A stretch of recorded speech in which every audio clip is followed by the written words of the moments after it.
to our April 29th, 2026 special council meeting.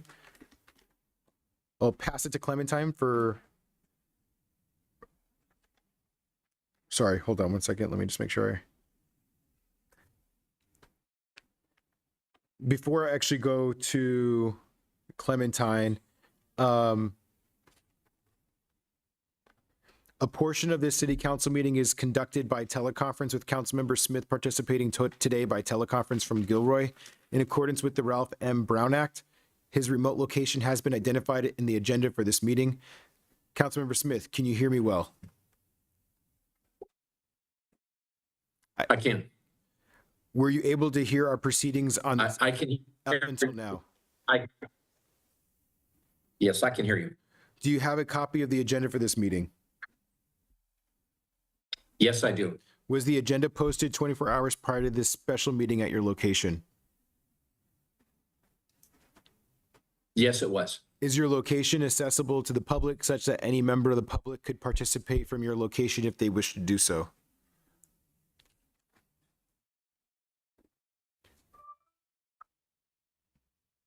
Sorry, can you affirm that again? I don't think we caught that. We know he is here. And Mayor Williamson. Here. And public comment and participation information is provided on this meeting's agenda, which is online at monterey.gov/agendas. In-person attendees, please keep your electronic devices and phones. Yes, I'm here. And Clementine? Yes.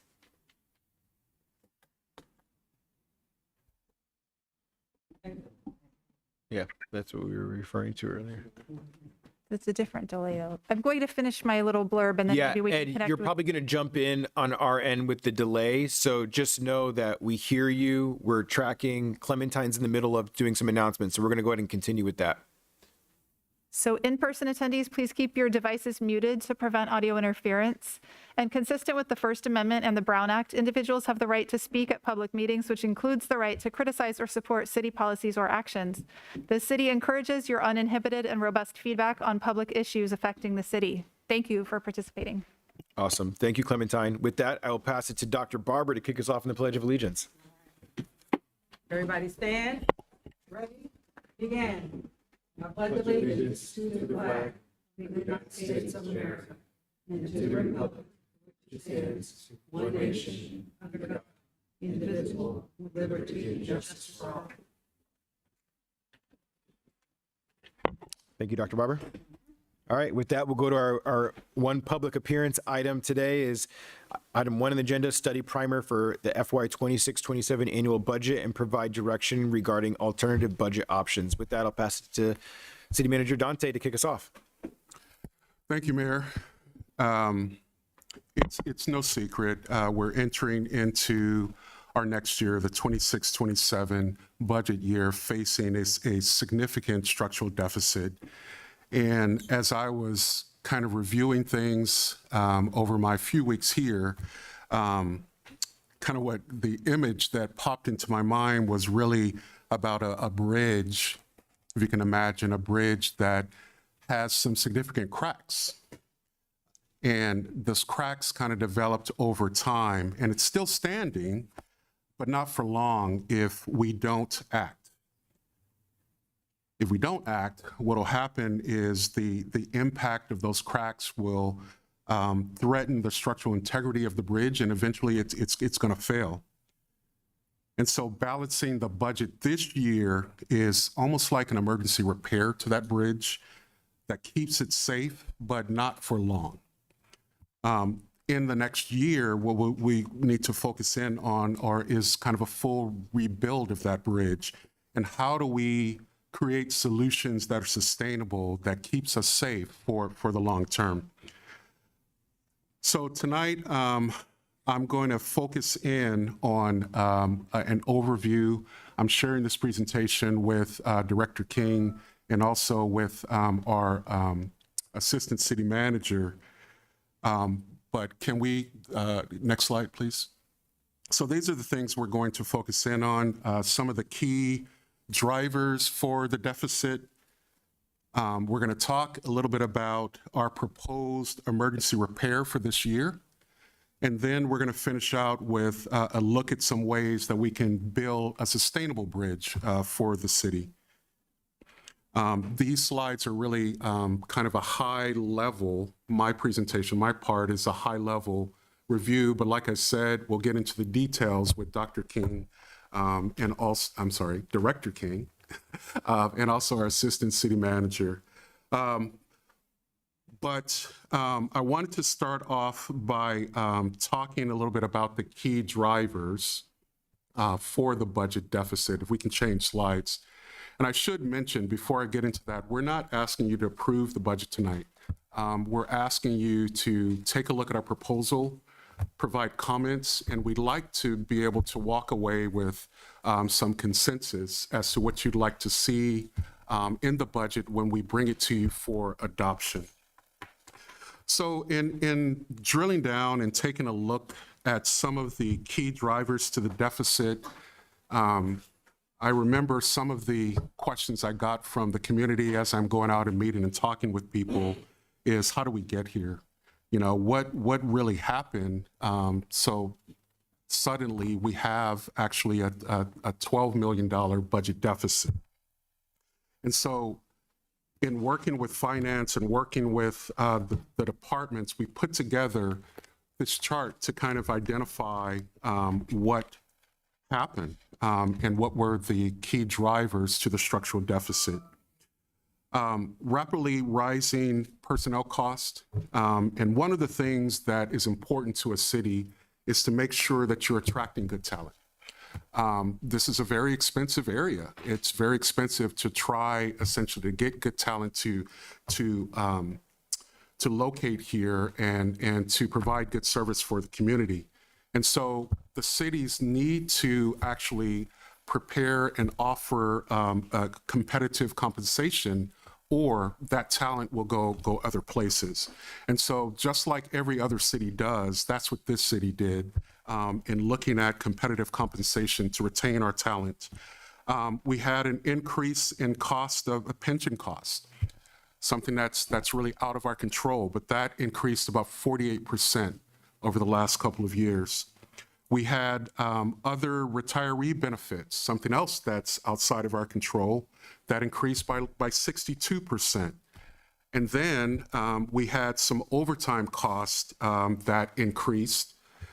And that could be a result of a number of different things. It could be based on the reduced staffing levels that the city has experienced over years from COVID and trying to come back, but still not having the adequate staff to take care of everything.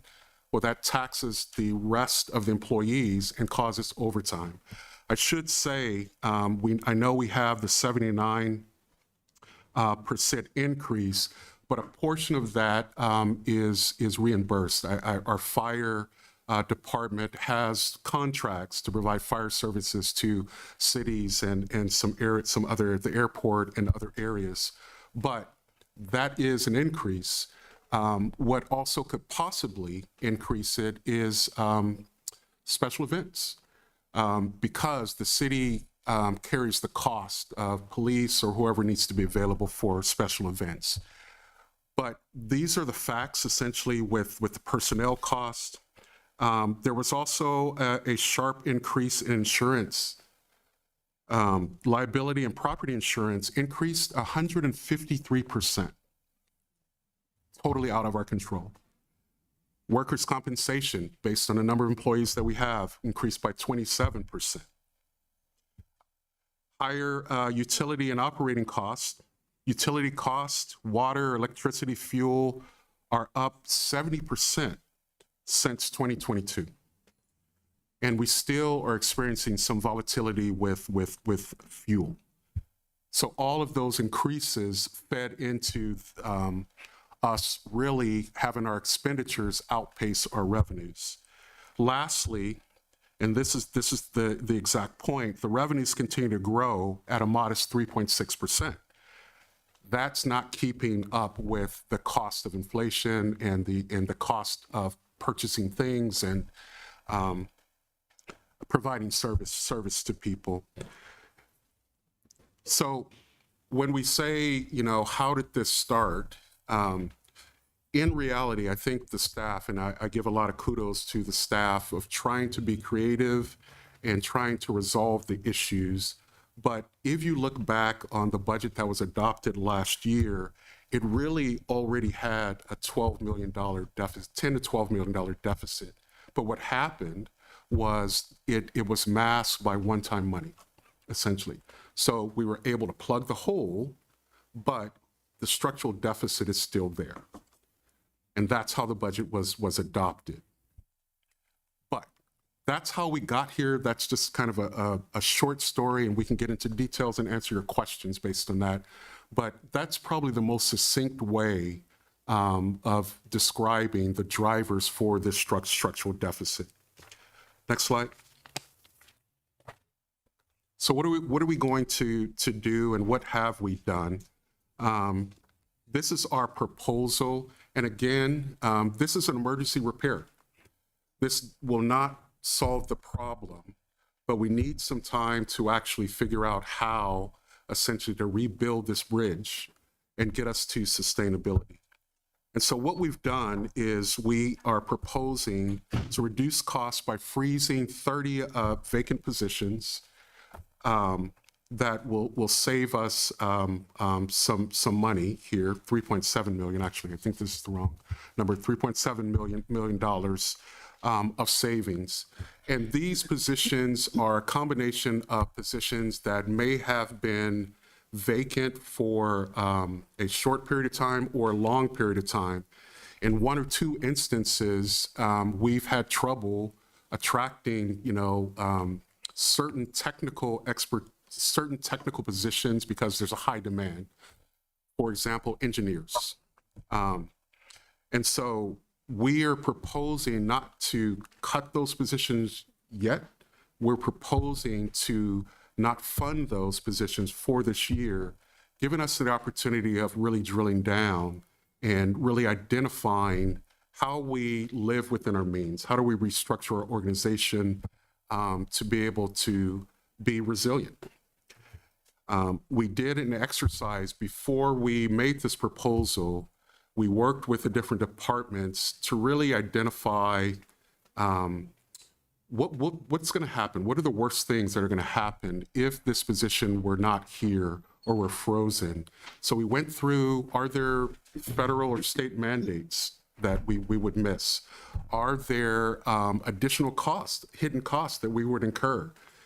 Are there service level reductions that would happen if this position weren't here? And so we went through that entire exercise, and this is essentially the recommendation of the positions that are listed in your staff report. We're proposing to reduce some contributions to external organizations. We're proposing to delay vehicle replacements, and we're proposing to take an additional 10% reduction in operation and maintenance.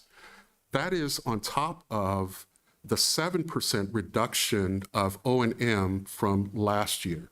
So in reality, what the staff has proposed and what we've done is we've reduced O&M 17% over the last 2 years. That's all the fat, right? We're getting to the muscle. And so my proposal is developing a strategy of how do we get ourselves, again, back to sustainability. On the next page, next slide, please.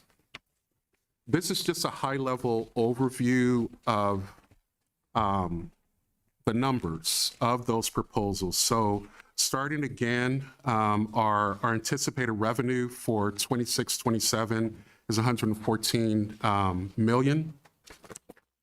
Our expenses are projected to be $125 million, which leaves a $11.6 million deficit. From the savings from the hiring freeze, that's going to get us about $3.7 million for this next year. Other salary savings that are projected, because we know that we're not going to be able to hire for some of the positions that are open until mid-year. We're incorporating that savings to help fill the gap here, and other projected salary savings. We're also incorporating some of the carryover from prior years into the budget to the tune of about 2.1 million. Those O&M reductions this year is an additional 1.1 million, and then the one-time use of NCIP money, which is 3.5 million. And what that does is that closes the gap for the next year with a little bit of room, just in case our projections don't hold, just in case there are other things that we need to do. And I need to say that we're doing this all tonight. Our proposal does not touch the reserve. It preserves the economic uncertainty reserve, because for times like this, we never know what's going to happen. If we didn't have that during COVID, it would have been more traumatic. And I know that it was very traumatic for the community. It would be even more traumatic. So we're proposing to keep that intact. That is kind of a high-level overview of what you're going to hear tonight. I'm going to turn it over to Director King to talk us through the details, and then after that, we'll have our Assistant City Manager talk a little bit about the steps moving forward. Thank you. Thank you, Dante. Good afternoon, Mayor, Councils. So let's just jump right into the details. Dante basically took all my thunder, but I'll get into the details. So if your eyes start rolling in the back of your head, just, somebody kick somebody and we'll be okay. All right. So let's start with a little bit of background. Our FY 25-26 adopted budget included $120 million in expenditures, 109 in revenues, resulting in a $10 million deficit that we talked about. So some of the things that we did, we had that 7% reduction from our O&M services supplies from all departments. We also had a reduction in city's contributions to the reserve account. If you will recall, we did a 50% reduction in all accounts except for the economic uncertainty reserve, which we left at 20%. We also did freezings, unfunding some hard to fill positions. That gave us, I believe it was about another $2 million that we had available. We did some shifting of expenses from the general fund to other city special revenue funds wherever, and enterprise funds wherever it was allowable and it was proper, we could do it. And we limited, there was very little contributions to CIP from the general fund. We took some from certain reserves, but from the ongoing or current year revenues, we didn't have any. For 26-27, our budget process launched in early 2026. I know you all are thinking that we've been doing this since August, and we have, but our official process has started as when we, just like every year, we talk to the departments, we instruct them to give us your projected revenues and your projected expenses, and it's based on what you actually need, not just, your needs, not just your wants. So once we started going through the process, one of the things, in addition, we asked the departments to go back and give us a 10% cut, which is where we got to the 125.9 million. We did a moratorium was placed on new position requests. So departments were permitted to request changes to positions as long as they were cost neutral, or they had very minimal impact on the budget. Departments were asked to limit their requests for new IT products and services, and these long-term costs were passed on to the general fund. So let's talk about the revenues, projected revenues for next year. So our, for the general fund, 113.9 million plus the facility maintenance fund, 344, which is a total is what you get for 114 million. Which is 3.6% above 25-26 adopted budget. And the expenses is 1.5 million, 1.3% above the 25-26 budget. I want you to know that that 121 that you see is after the 3.7 million deduction for frozen positions.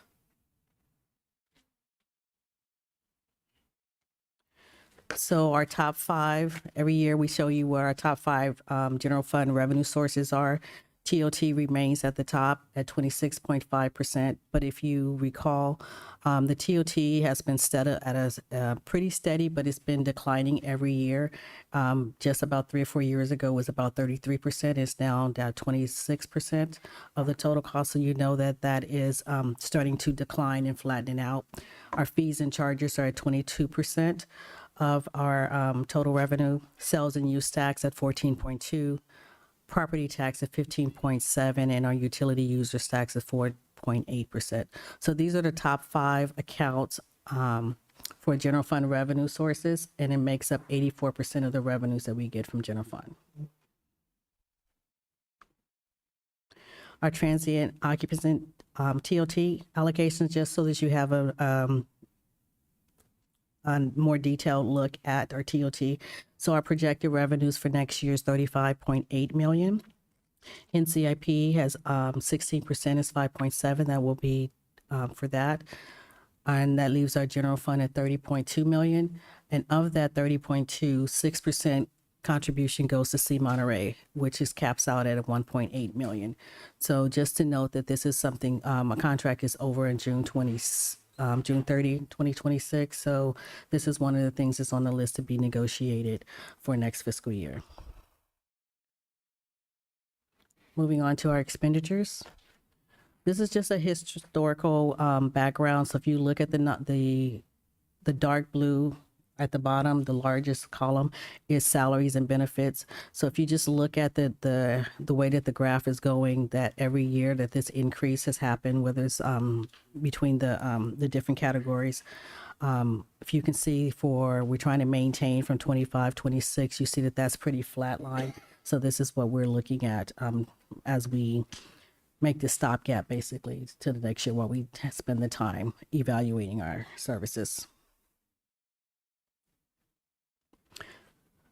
Here is our general fund projected revenues and expenses. This looks like a duplicate. 26, 27 expenditures top line is 121.6 million. It's 1.1%, 0.7% above 25, 26 adopted budget, and it's 3.1 million, which is 2.6% below the amended budget for this year. So note that the total projected expenses is the amount after including the proposed adjustment for frozen positions, which I just said a slide or two back. Move on.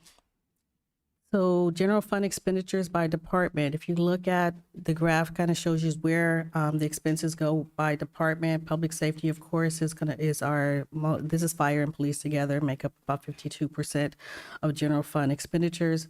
Parks and Recs is the next highest one at 15.5%. Community development at 6.9%.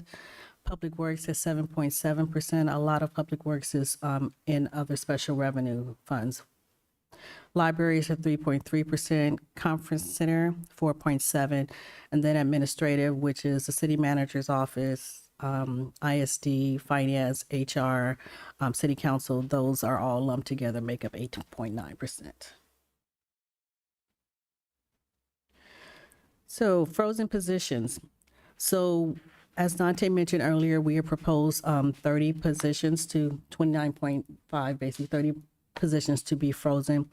Of these positions, there are 26 that are funded through the general fund, which reduces the top line of 3.7. It was a 4.6 that was in the first slide. That's citywide. So 4.6 total for all of the positions that are on the list to be frozen, and 3.7 of that 4.6 is in the general fund. And this is the list of the positions. It's in alphabetical order.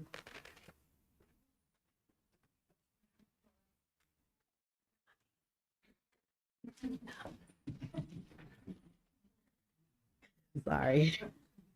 I just wanted to give you guys time while Poopy came in, so you guys can look at the list in case you had any questions or concerns from that. I'll move on to the next slide. The process, so the positions that are currently in the recruitment process. the positions that are currently being recruited for, they're not frozen. There are positions that are not funded by the general fund or that are reimbursed by other funding sources were not included. And also there are positions that are not vacant, were not considered. So all of the positions on the prior slide are currently vacant positions. So there's no bodies in there. There are other positions that were recommended based on evaluation that was completed by each department that Dante spoke about earlier. And the plan is to do a thorough analysis of all the positions for next fiscal year before we make any long-term strategies or suggestions. So expenditure reduction, so we had our, for general fund, community contributions. One of the things that we threw out there, rental assistant to decrease in half by 125,000 is what it would save it. So it would decrease by 125,000 from the prior year. Citywide 4th of July event, there was a discussion. The ultimate decision was not to decrease it, so it's still 80,000. First night Monterey, to reduce that is $35,000 decrease from this year. And then the 26-27 budget still includes the 1.8 million contribution to CDC Monterey. Our rising costs, Dante mentioned most of these, so just kind of an update for 24-25. As you know, we went into a 3-year agreement with each of the labor groups, which established a 4% salary increase for each year included in those agreements. And then the 2 years prior to, there were 2 years of 4%. So compounded over the 5-year period is basically a 25% salary increase for full-time and regular part-time positions. Of note, since January 21, inflation in areas approximately 26%. Which is still more than the increases. And it's also, in addition, that for you to know or remember that most of the bargaining groups took a 10% salary reduction during COVID. We move on to the unfunded actuarial accrued liability account. 26-27 budget has 18.8 million in UAL costs. It's a $1.2 million increase above 25-26. Again, this is stuff that we have no control over. Of this amount, 14.7 million is in the general fund, and which is 1.1 million more than last year. The remainder of this is throughout the city. Since 2022, this is the account that's gone up for this bill, increased 4.7 million a year. That's the 48% increase we spoke of earlier. For OPEB, or other post-employment benefits, for 26-27, the total is 1.8 in OPEB. It's a $126,000 increase from 25-26. Of this amount, 1.5 million of that 1.8 is in the general fund, $100,000 increase, so a 7% increase from 25-26 adopted budget. And since 2022, OPEB has increased 590,000 a year, so that's the 62% in the general fund. We talked about overtime a little while ago. Projected costs for overtime, 5.4 million in overtime costs. It's 130,000 increase above 25-26 across the city. Of the amount, 5.1 is within the general fund. That's a $130,000 increase from 25-26, and the adopted budget 22. Since 22, overtime has increased 2.9 million a year, which is 79%. And as we spoke of earlier, some of the overtime is reimbursable, like for special events. A lot of special events that come that has police department presence, we bill them out and get reimbursed for those special events. And for fire department, they have contracted cities, so for a lot of their overtime is also reimbursed. Our liability and workers' comp insurance. Liability insurance, we project 6.2 million across the city risk management for citywide. 5.1 of this is within the general fund. That's an $800,000 increase above last year. That's 18%. That's adopted budget. The 20 since 22. 3.1 million increase, 153%, 3.5 million since 2020. Of note, I've mentioned this a few times that the insurance, again, is nothing that we have control over, but we are at a JPA, so we really are getting the best rates out there. We are anticipating that the liability and workers' comp insurance will continue to rise 10 to 14% every year. So that's the direction, or that's the instructions that we're getting from our JPA, from our brokers, is that it's not, I won't say standard, but we're in a pool with 13 other cities, and everyone is getting the same type of increases around, period.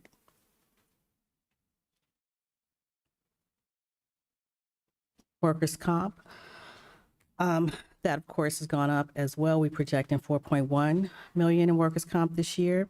Of the 4.1, 3.3 is in the general fund. It's a $300,000, 10% increase above last year.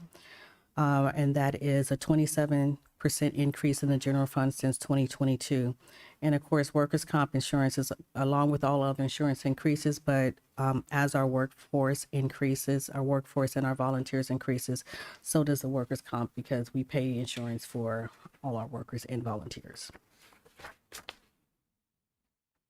Utilities and fuels. 26-27, our budget is 4.1 in utility costs, $140,000 increase from this year. Approximately 3.1 of that is general fund, $75,000 is 2% increase. Part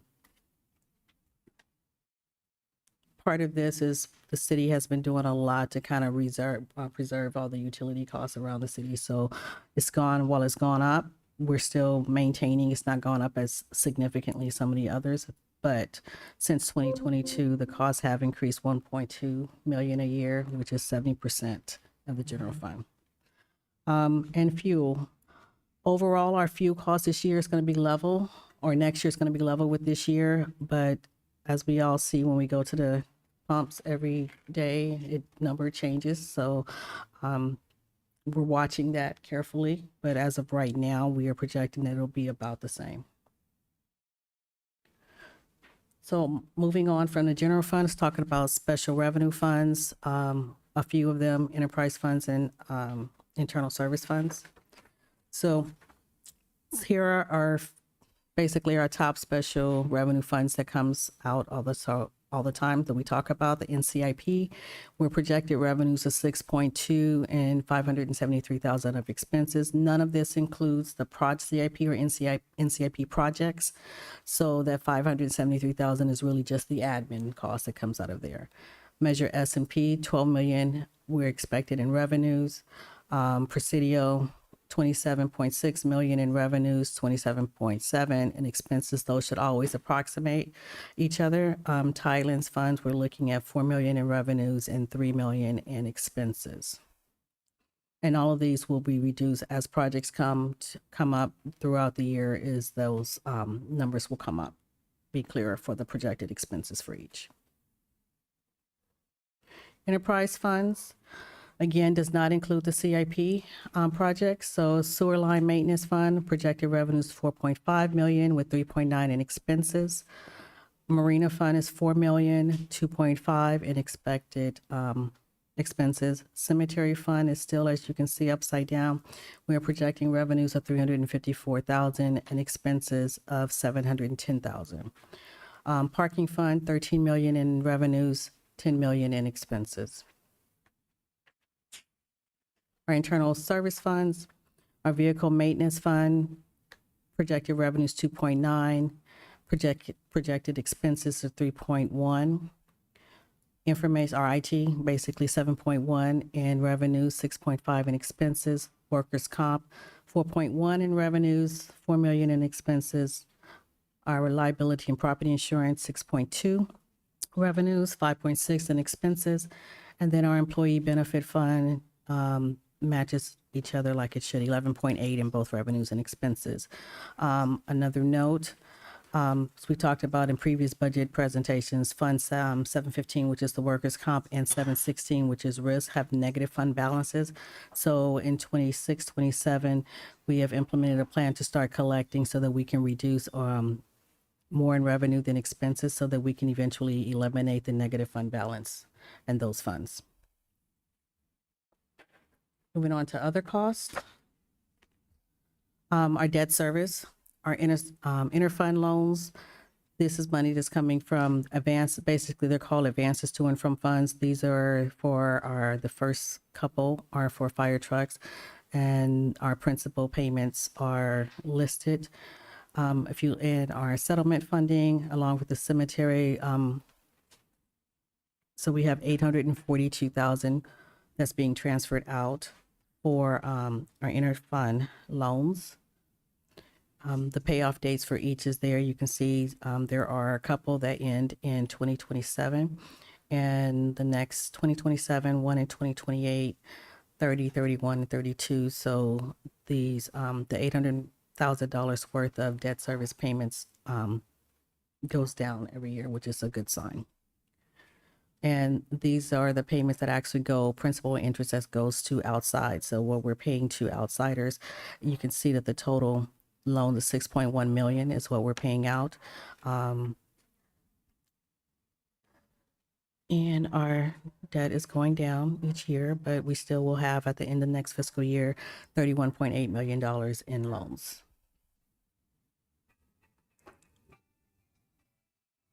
And then our transfers in and out as it relates to the general fund.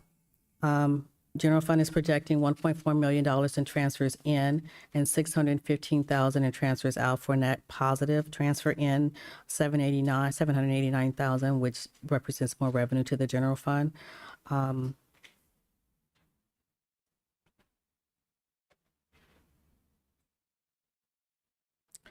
And our reserves and CIP contributions. So because of the situation that we find ourselves in this year, we are recommending that we do not fund, temporarily suspend the contributions to the reserve accounts.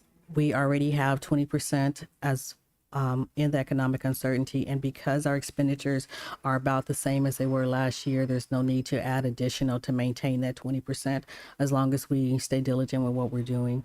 And then we also recommend not to fund into the CIP directly from the unassigned fund balance. We will get a CIP proposal in the next coming meetings. And I will turn it over to Nat. Great. Thank you, Director King and City Manager Hall for your comments earlier. And what I'll be doing is providing council with an update on where we are today and what the rest of this year looks like as we continue down our list of deficit reduction strategies. You may be familiar with this slide that provides an overview of the index card exercise that council began back in August and went through in August, September, October, December, and then revisited again this year. So here's a very brief overview of the slides and the cards that directly impact the general fund. And you'll see where there's a check mark means that we're currently working on it, or council has approved or is considering that. Question mark means that we need to continue that discussion, which we'll have over the next few months and several months ahead. And then X shows that it's a strategy that we're not pursuing based on council feedback. So we'll start, and I won't go into too much detail, but the first card was to appropriate or reappropriate NCIP funding. And this year's budget, to balance the budget, as Director King mentioned, is to allocate the $3.5 million in NCIP that's recommended for this year. The council, if you may recall, last fall said that you're interested in allocating between $3 to $4 million, and that's where we landed on the 3.5.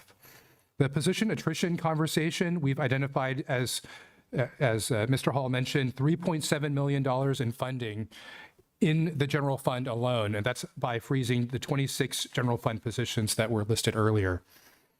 The first responder fee, we had a conversation with council about the first responder fee back in December, if you may recall. And we'll be bringing that update back to council. There were some outstanding questions, but there is very limited cost recovery, as you all know. The net projected annual revenue by moving forward with the first responder fee shows a net increase of $17,000 only. And to go through that process, we're not recommending it, and that's why there's a big question mark in front of that strategy. Out of the $360,000 in paused programs, council has identified $50,000, which we discussed last year. Council is interested in moving forward with expanding options to increase revenue generation for Betts Park Campground, and our staff is currently working on that effort to go to an online-based reservation system and other strategies. Council has approved switching our access providers, and we're now working with the Monterey County Office of Education. In terms of property maintenance, we still need to have that conversation with council. Are there opportunities for us to potentially sell buildings and reduce property maintenance obligations? Mills Act contract we discussed last year, not looking to pursue that. Voters are going to be voting on the proposed sales tax measure, the 0.375% increase that's on the June ballot. That would bring in $4.5 million annually. It should be pending voter approval, not council approval on the slide. There's an error there. Unlikely to move forward on the admissions tax. The vacancy tax, we have a hold on that pending court decisions. Parking tax, we're re-reviewing now for potential consideration in the November 2026 ballot. Future consideration of a streaming tax. Property transfer tax for re-review with council in the future as well. And then we're on an ongoing basis, reviewing partnership opportunities and contract opportunities throughout all of our service areas. And then we recognize that these payment in lieu of taxes really isn't feasible legally, just because the non-property tax generating partners that we have that are large property owners that are nonprofits, for example, that pay zero property tax. There's nothing that requires them to provide funding to us, but we do continue to look for partnership opportunities with those partners. So those are the items on the current list. We call them the yellow cards. We discussed public safety bond. We can consider in future years. We think we can bond up to $100 million to support public safety building as an example. The renewal of Measure P and S, we know council is very interested in pursuing this November. That will help us continue the current revenue funding, but not actually generate new revenue, right? So that's critical for maintaining ongoing projects that support street, sewer, stormwater programs. Selling city property, we'll be discussing with all of you in the near future. There's a number of underutilized property that we're reviewing. We know other agencies like the school districts going through that process now. Measure G renewal by November of 2028 will allow us to continue the $6 million of sales tax revenue. And again, not new revenue. This just allows us to maintain the current revenue streams that we have. Stormwater fees, council is pursuing that, and there's the ballot by mail that's taking place now. The parking strategy, council is interested in pursuing, and we are looking to implement many of those efforts in 2026. But again, keep in mind, that's parking revenue, not general fund revenue specifically. And then we're currently going through a process regarding the aquarium lease. And then, as we've discussed before, other types of strategies that indirectly address the $10 million or the large deficit that we have through, again, one-time efforts. That is, we discussed defunding NCIP projects, which we've heard recently not supported by council. And then, as we look at our economic development strategy and what that looks like, the VAF amendment, which could allow for the visitor accommodation facilities to be reconsidered and perhaps spot zoning areas for potential hotel development. That would be more of a long-term strategy that would generate increased TOT and property tax revenue, but not necessarily help the city's general fund today. So those are some of those cards that wanted to give all of you an update. Many of those strategies, again, all of you, some of you agreed to. We still need to discuss with council, but are items that we're going to be ramping up in the next months ahead and bringing those issues to council for consideration. There's other strategies too that our city staff are working on very actively. Again, these are long-term strategies. They're not going to generate millions of dollars to fix the deficit, but they will add up and help us get through the next year and years ahead. We're currently, as you know, exploring a partnership with the Boys and Girls Club of Monterey County. We're exploring additional parking revenue measures. We need to have a conversation about the future of the Monterey Tennis Center and what that lease review looks like and whether there's potential revenue generation there. We need to have a cemetery operational review. We have to come back and have a candid conversation with council on what does the economic development strategy look like and how do we staff it and what are our key priorities with that strategy. There's strong interest in pursuing that. We talked about it with council in March. One of the positions that we're not funding is the economic development manager, but we believe we can move that forward. That won't, keep in mind, the economic development strategy isn't going to bring in short-term revenue for the city. It's about the long game and the long-term strategy for the city. And so we also need to review joint use MOUs with the Monterey Peninsula Unified School District. We are the only city in the county and in the region, perhaps we don't know any other in California, where we provide the primary ball field for a high school sports team, and we have continued to do that. So what does that arrangement look like, and how does that partnership look for joint use facilities agreements with the school district? And then other items we've been discussing, are there retirement incentives? Are there additional service level reviews? And what other partnerships can we continue to pursue as we look in the short and long term? So with that, we have our presentation that our city manager, finance director, and myself have presented, and we have a recommendation for you regarding the FY 2026-27 budget. Thank you, staff, for the presentation. Opening up to the council for questions. Would like to kick us off, please, Councilman Garcia. Thank you, staff, for the presentation and all the details. And thank you, Dante, for putting all this information really in focus in terms of the drivers and the proposed strategy. So I have a few questions. There was mention of the retiree benefit costs other than pensions. Can you please remind us examples of what that is or what that includes?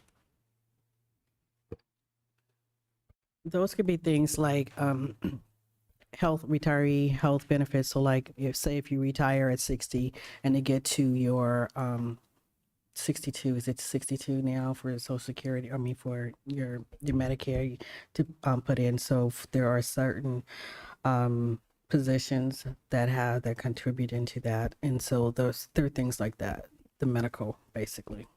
Okay, thank you.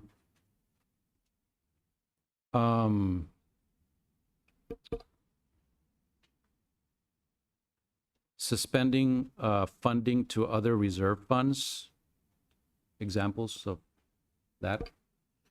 So we have the economic uncertainty, we have the pension obligation, public safety buildings,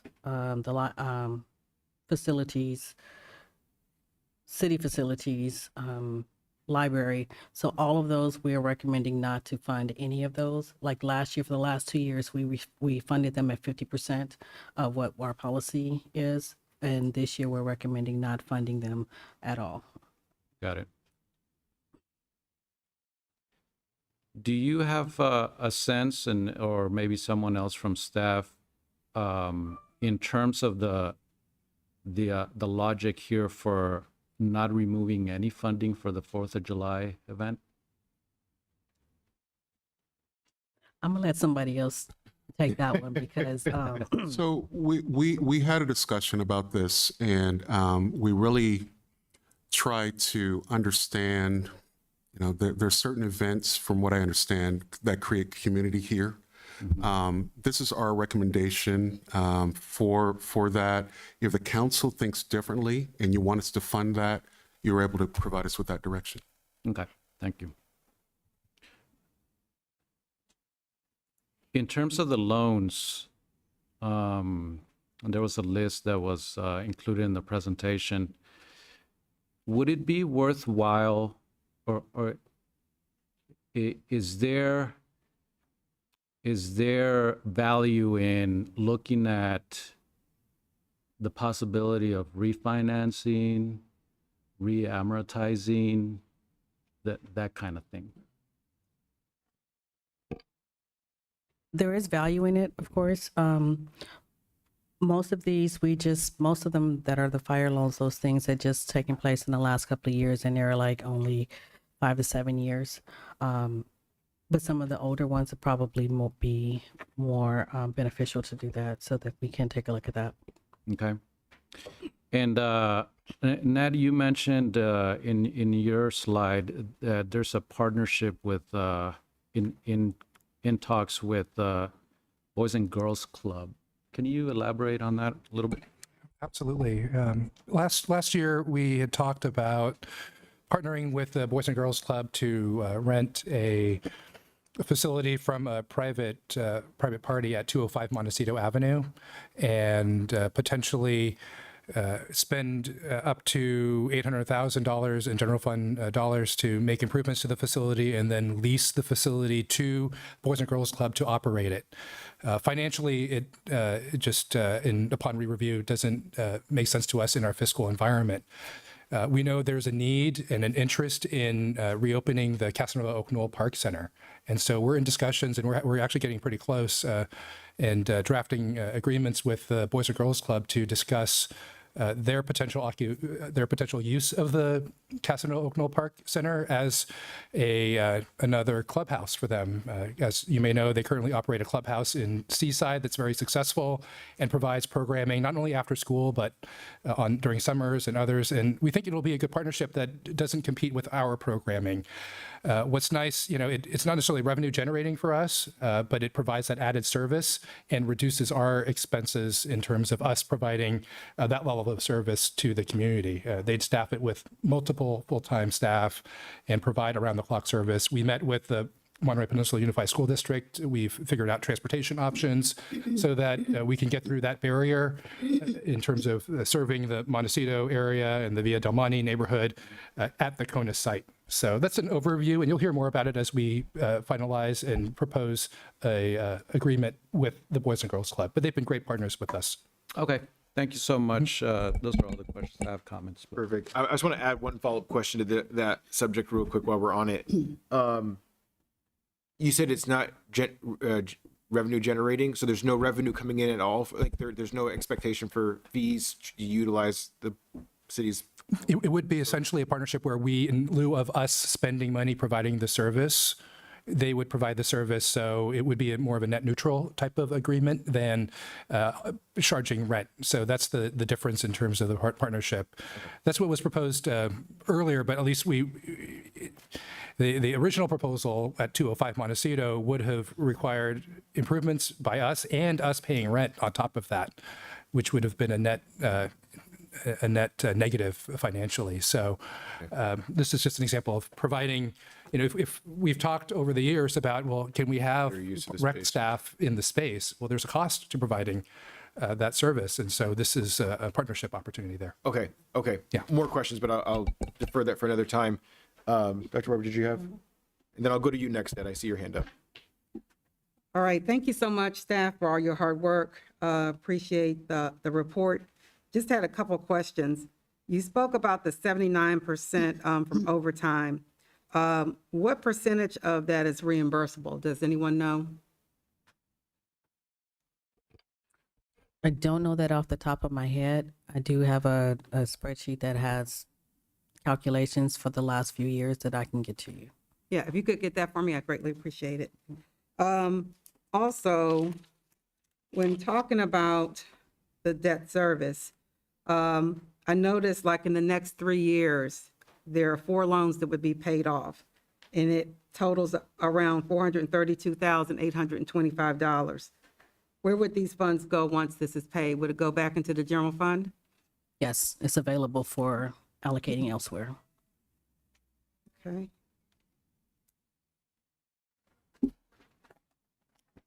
And the cemetery fund, I know I've been talking about this for the last few years. I know you get tired of hearing me say this, but and I know we've been keeping an eye on it, and And so we've been looking at it. So each time I'm looking at it, the gap is getting wider and wider. So I'm just curious how we're going to stabilize and balance this.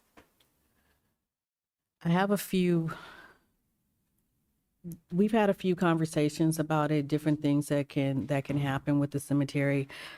I don't think it's anything that can be done overnight. I mean, there's an option of selling the cemetery. There's an option of increase in rates, which is what we're doing, but I don't think that because it's virtually full, there's not a whole lot of increase there.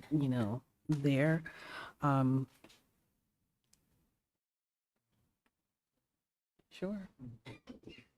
Some of the conversations we're having with the cemetery is the level of service we provide.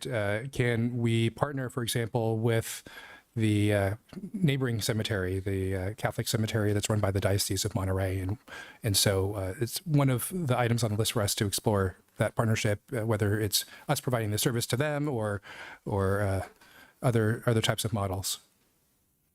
And how far are we along in that conversation? We have not. We're still in its infancy within the team, and then we haven't started initiating conversations with the diocese yet. Okay, thank you. And I guess my last thing I wanted to, and this has nothing to do with what we can do, but it's just recognizing with insurance is going up for everybody. Premiums, I mean, when I saw that, I was like, yep, that's what I'm hearing all over, no matter where you are, no matter where you live, and especially in California. With the insurance commissioner, I know we had the insurance commissioner here when we had everything dealing with the defense pieces and the fire and all of that. We had the insurance commissioner here when we did everything at the conference center. I'm just wondering what type of conversations or partnerships or different initiatives that could be talked about, with elected state officials along with the insurance commissioner.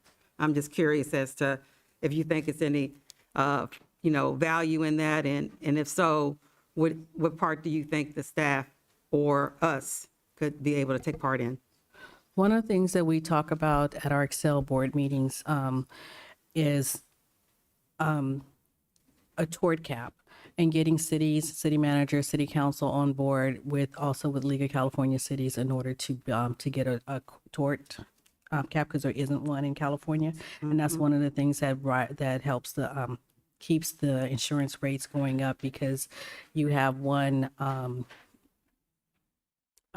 incident, let's call it an incident, and the payouts are enormous. And, you'll get a $35 million payout for a claim from a lot of different things. So since there's no cap on that, the insurance rates can't come down as long as we are continuing to do that. So that's one of the things I know that our JPA and other ones, I know our prior city manager has come to one of our board meetings and we've talked about that. And even our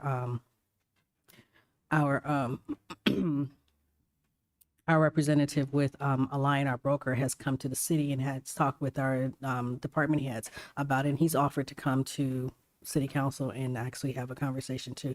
But that is one thing that we are actually looking at. We're trying to get all the other cities that are interested in being involved with that too. But that's one of the major things that's on the table is getting a tort cap. That's awesome. I would love to see that and hear more about that. Thank you. Awesome. Thank you, Dr. Barber. All right, Councilmember Smith. Yeah, thank you very much. I wanted to go back to the conversation that Gino raised, was the loans that are listed, specifically under the fire loans. Rafaela, as I recall, the loans for the fire trucks is a very, very low interest. And I know that it looks like in that category that you've listed for the fire trucks and the loans, then of course there's a settlement funding. What is the settlement funding for? Is that under the fire truck increases for the work to have those units built? Settlement funding is not fire trucks. It's something separate. Okay. You know exactly what that is?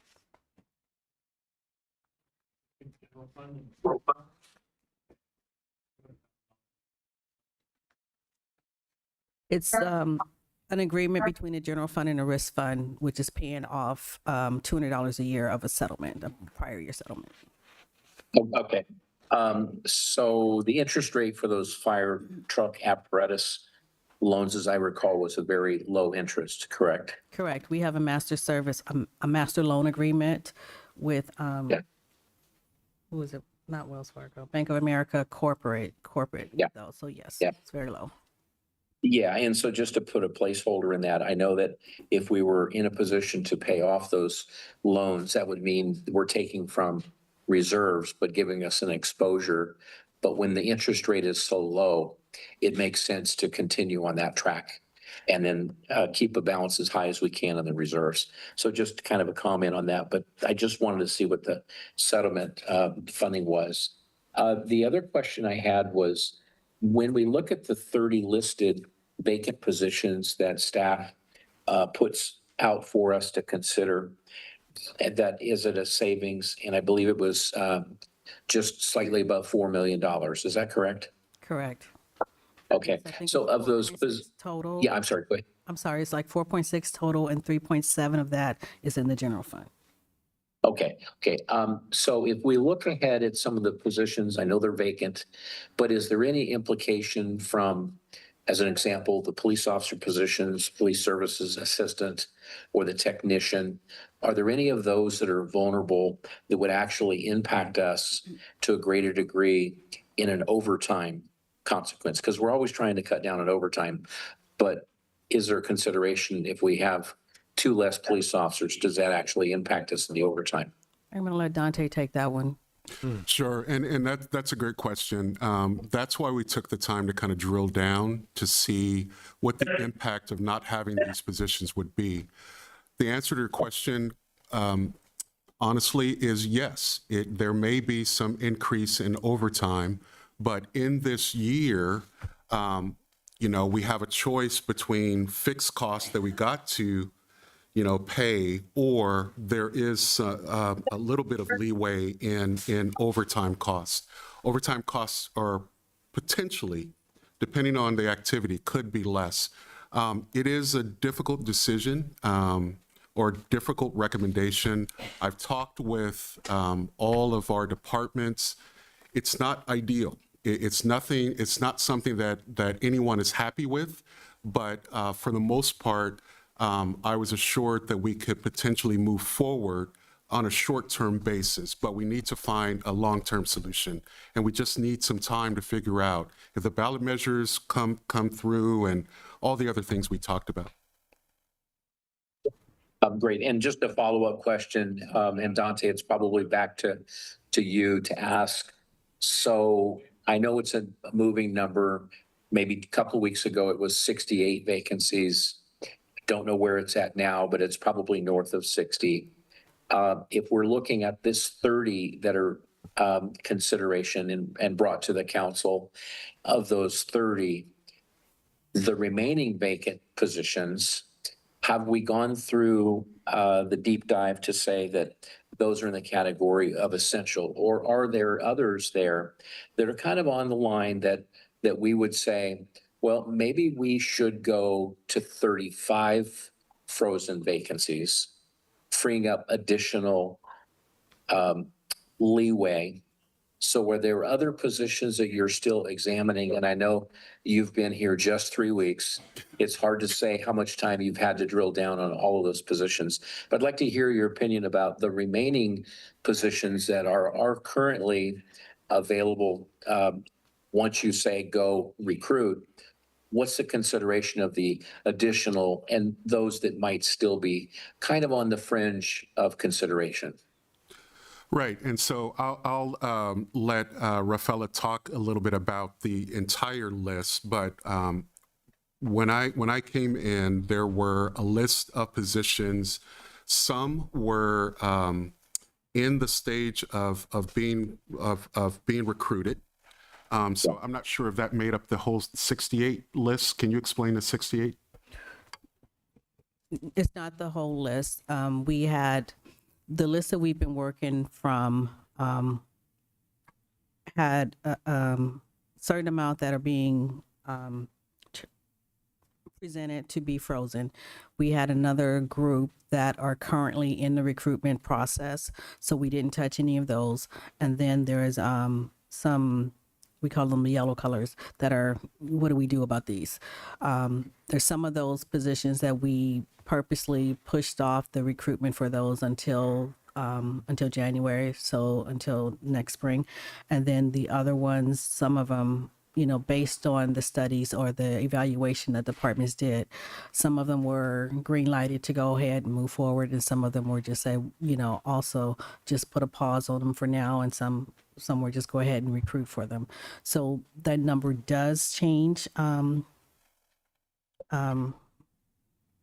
every year. I mean, it changes. We get a weekly report on vacancies. It changes as people come in and they leave.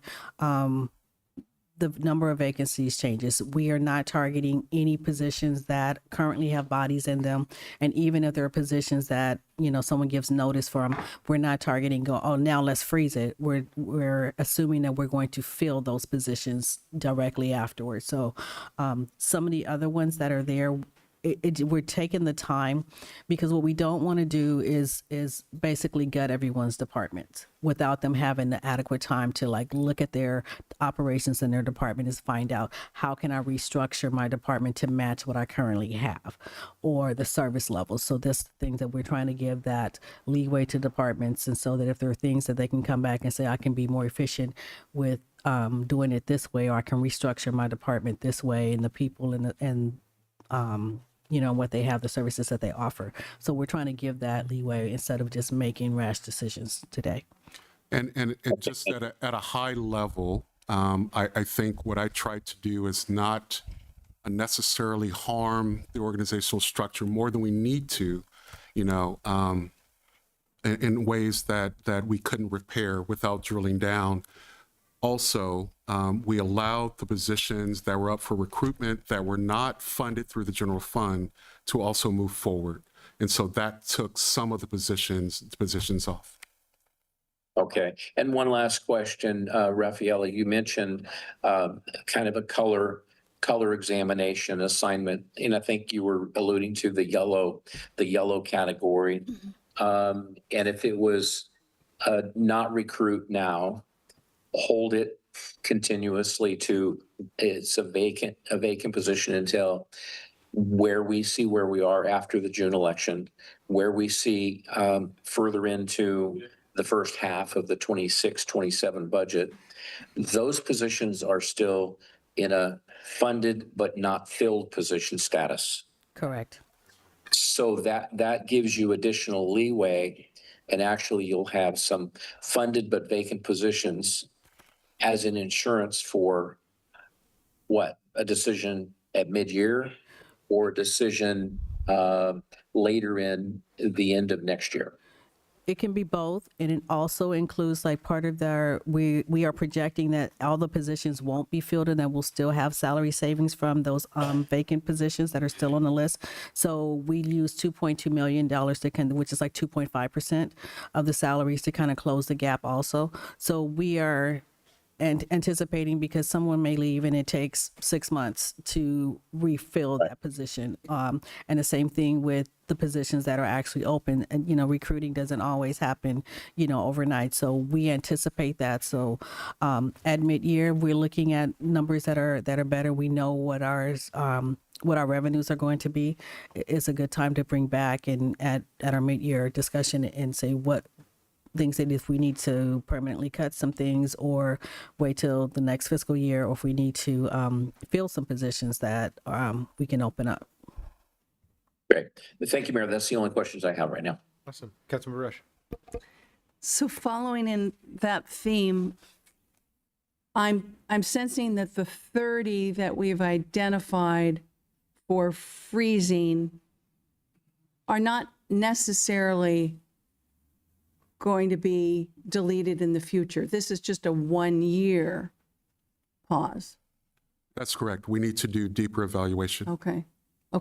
So the expectation that we may save permanently from trimming our employees may not work out. I mean, I was kind of looking at that list as, I was surprised by it, but I thought it was a precursor to, we will delete these eventually. These are on their way to be deleted.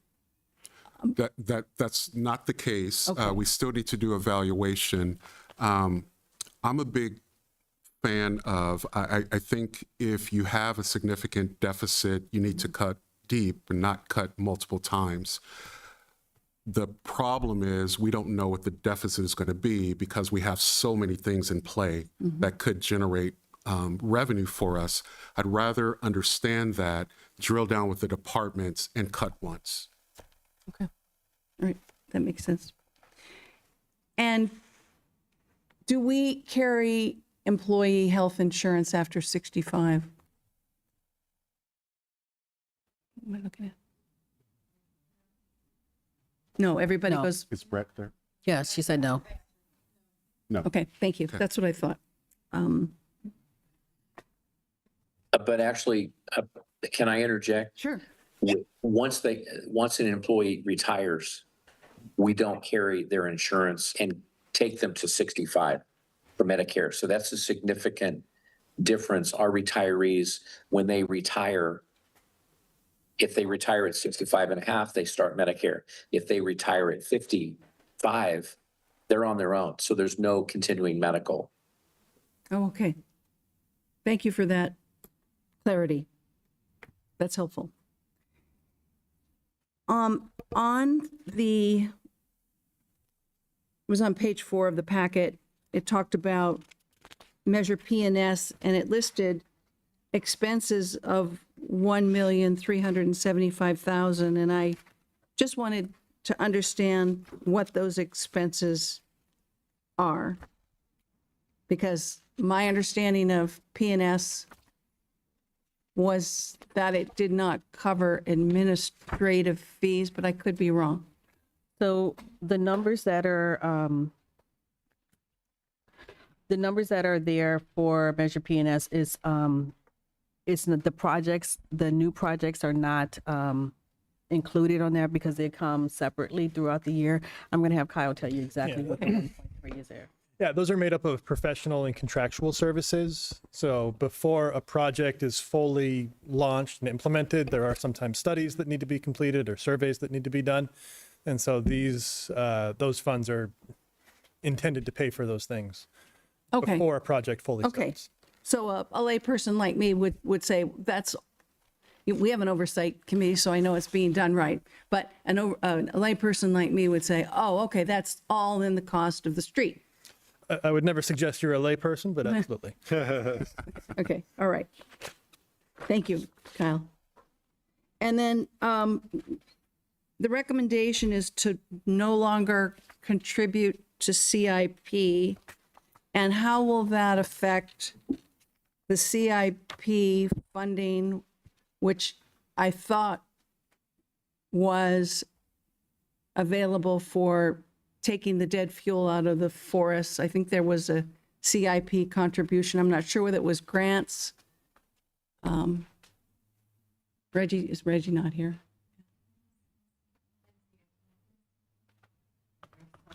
NCIP versus No, CIP. Yeah, all of our fuel reduction is out of NCIP funds and grants, actually CIP. CIP And that's just because does we not- don't have, Okay. we don't have the general So fund that revenue. will not affect our fuel reduction. Okay, thank you. Okay. And when I see something on the list like assistant fire chief, but I went to the badging of Greg Greenlee, is that a second assistant fire chief? Okay, that's what Bill said. There's two.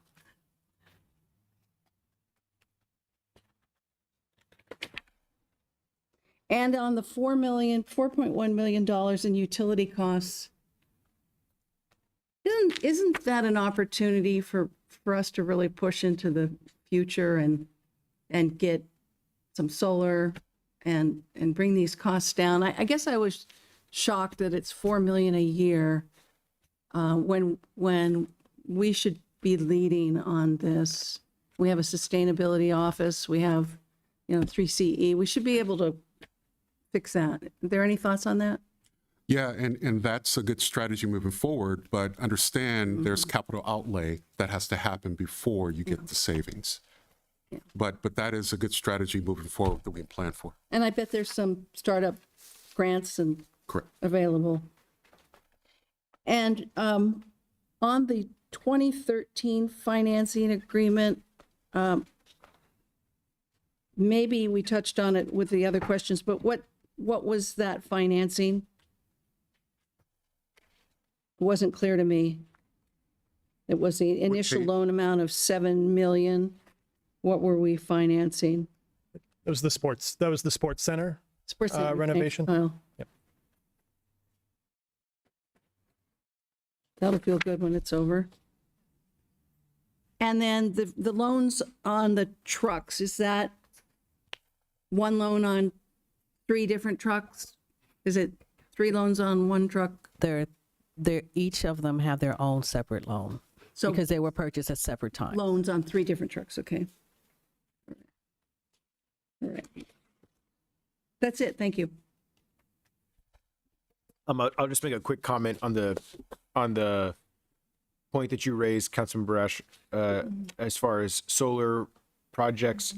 3CE definitely has projects because we're now a member of 3CE. There's opportunities available for us there, though recognize that there's going to be that initial investment that would be required for it. So, the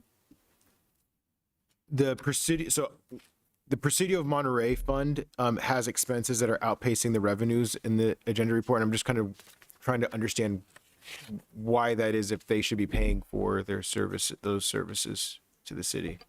They're usually timing differences. Okay, so we'll be fully reimbursed for all the expenses. It's just a payment. Okay. And then why is the facility maintenance fund carved out with the general fund table? The facility, because it's still part of the general fund, but that's from the parks and that extra 5% that we voted on, or you guys voted on several years ago for all the parking recreation things to give. So that money that came in on top of the fees to go for specifically maintenance for those. So we separate those out so that it's easy to track. Okay. And then I had the similar question that Dr. Barber had in regards to that 79% increase in overtime. Just kind of, it'd be great to understand how much of that was City of Monterey versus our neighboring jurisdictions covering that, making up that overtime increase. I can get that to you.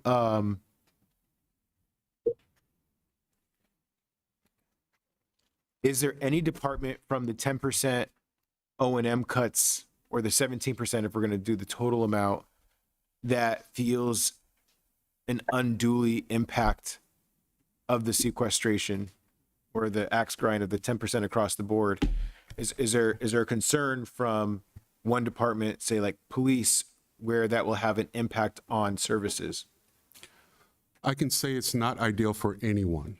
And so it's kind of this situation where, you kind of have to take the middle of the road. You have to split the baby.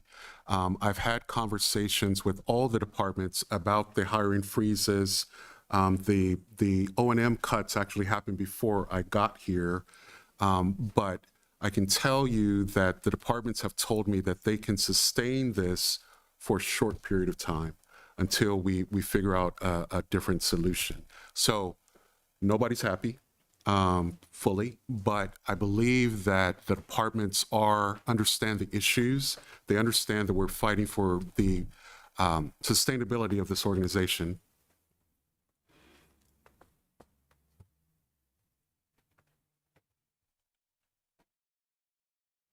Okay.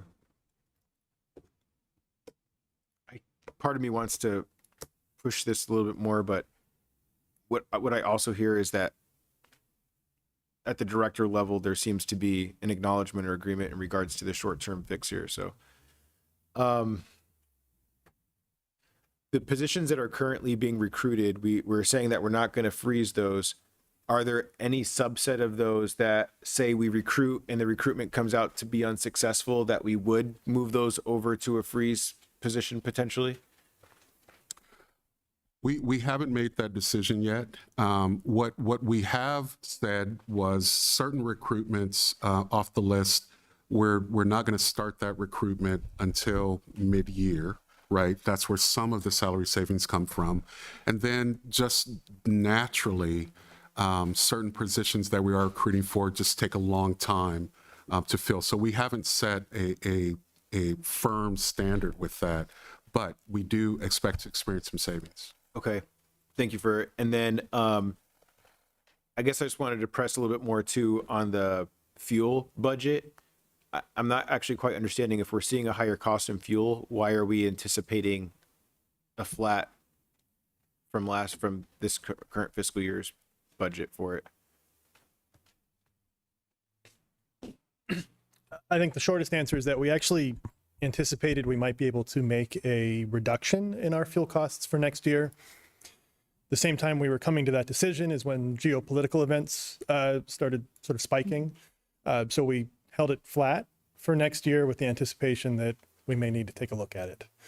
So based on usage and last couple of fiscal years rates, we may have been able to see a decline, but we didn't feel that that was Could you speak to comfortable. the usage part a little bit more? So we're seeing a decline in usage. Where are we seeing that? Why are we seeing that? I'd have to defer to my fleet colleagues, I think, for that.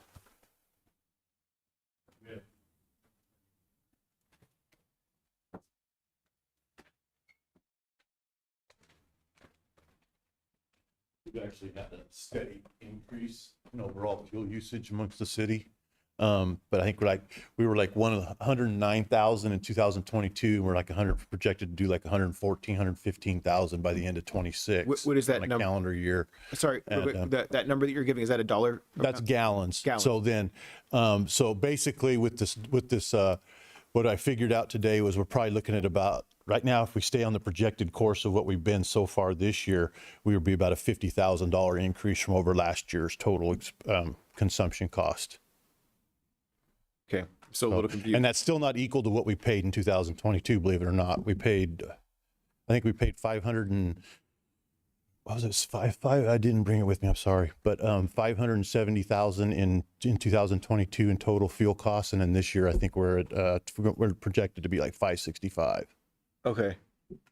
Okay, so it sounds like there may be a slight increase. I guess I'm just trying to clarify that. Yeah. And then also this comment around the decrease in usage. That's what's weird is because the first part of this year, fuel was a lot lower cost per gallon.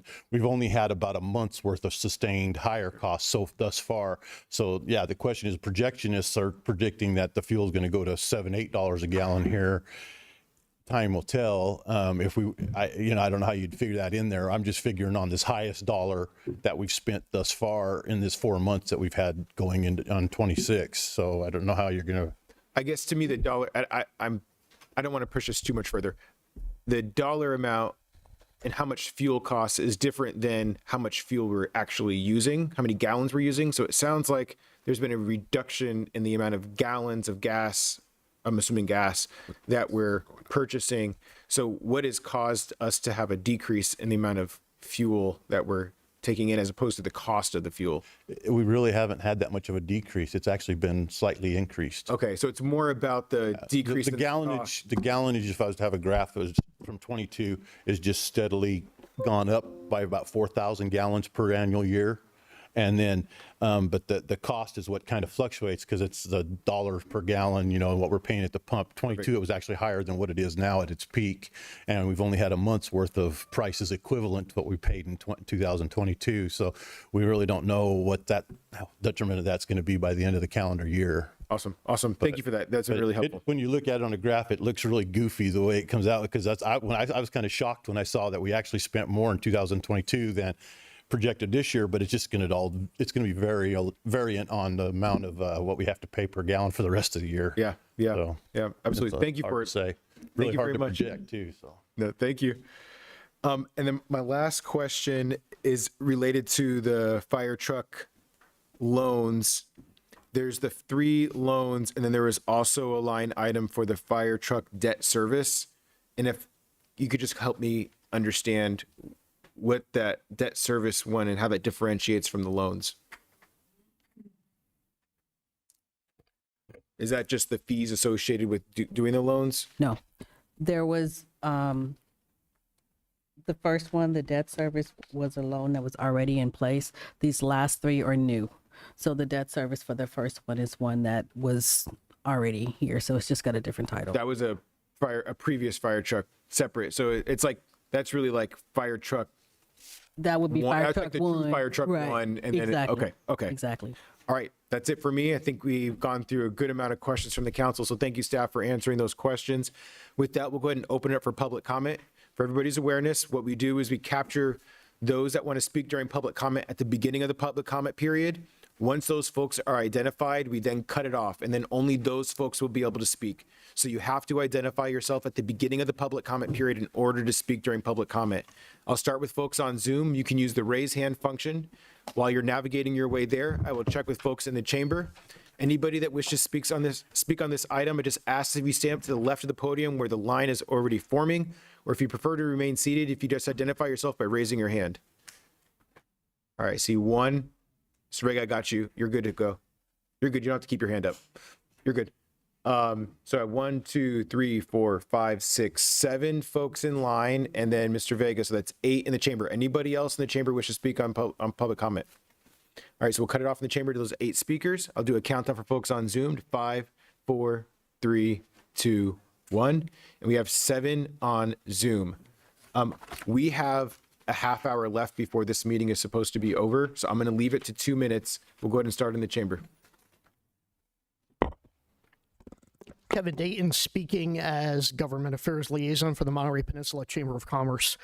Our board of directors discussed the budget situation for the city on Monday, and it was great to see on the next day the special meeting come up to do exactly what people were hoping for, which is, as you proceed with your proposed tax increases, to show the voters and the businesses here that you're also seriously looking at finding ways to cut expenditures.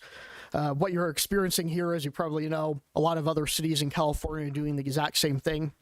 And actually, you've dealt with this before. I still have all my files on this. You may remember in 2019, the city declared a state of fiscal emergency, and then you did a sales tax and a TOT tax increase. And of course, this is just human nature. Once things were better, there wasn't the pressure to make, the tough decisions, and now you're right back in here again. I'll mention one thing that I pointed out in 2019 during the budget thing is the Authority for California Cities Excess Liability. When I noted the huge increase in the amount of expenditures for that in 2019, the city manager at the time said, "Oh, that's because Santa Monica is in it, and they had that accident where a car plowed into, a farmer's market." That was in 2003. And I said, I don't know if it's wise for City of Monterey to be in a fund that also has Santa Monica in it. Maybe you should look at another one. Well, you're still in it today, and Santa Monica is now shelling out, $229 million so far for, new settlements. I think the only time you ever have that on your agenda is when it comes up for an appointment to that. You need to find out if there's a better joint powers agency to put your authority in rather than that one. I'll also notice economic development. I'd love to hear more about that in the coming months. You need to think of long-term solutions. Thank you.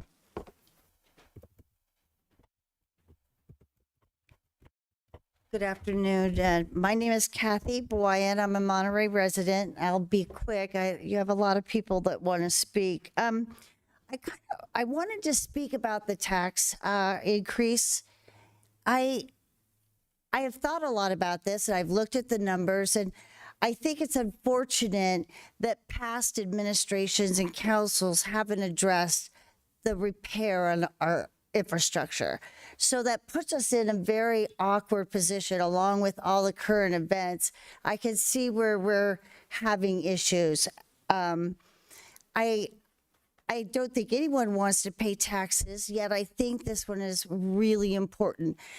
And a couple of reasons. One is I think that our kids and our grandkids are already walking into a huge mess. And I don't think we have to leave more of a mess for them. Like I said, nobody wants to pay more taxes, but I think we owe a responsibility for future generations to do that. The other thing I think would be important is a consideration of including the community as you move forward in some sort of commission, or just having a opportunity to speak about what happens with those monies that we're now, working on from the sales tax perspective, to just be able to have some insight. And I think the community would appreciate that too.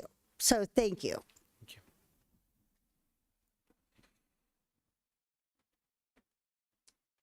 Good afternoon. Staff did a great job, especially Mr. Hill was really good, Hall, rather. I didn't want to dwell on this too much, but some of the other reasons I think we're in the predicament we're in is unfunded state mandates. I spent much of my time working for the city of Monterey on unfunded state mandates, such as the stormwater program. So that's a big cause. Reduction in property taxes due to expansion of nonprofits and the city acquiring properties over the years. Window on the Bay is an example of that. I think we all love Window on the Bay, but there were businesses there, and we were collecting property tax on that property. We've also taken on numerous historic buildings since I moved here in 1988. The Ketchum House, there's the first, I forget the name of the actual building, but it's the first Son Lumber House over here on the corner, and Doc's Lab are just some examples, and the old Capitol site is the most recent example. I've heard that there's no CIP, but I think what staff means by that is no general funded CIP, if I understand that correctly, because there still is a CIP, just not general fund. I'll go through these as quick as I can here. There's a statement about that it looks like revenues are on point for this year. However, when I look at property taxes, it looks like we're going to probably fall short. That's on page 5.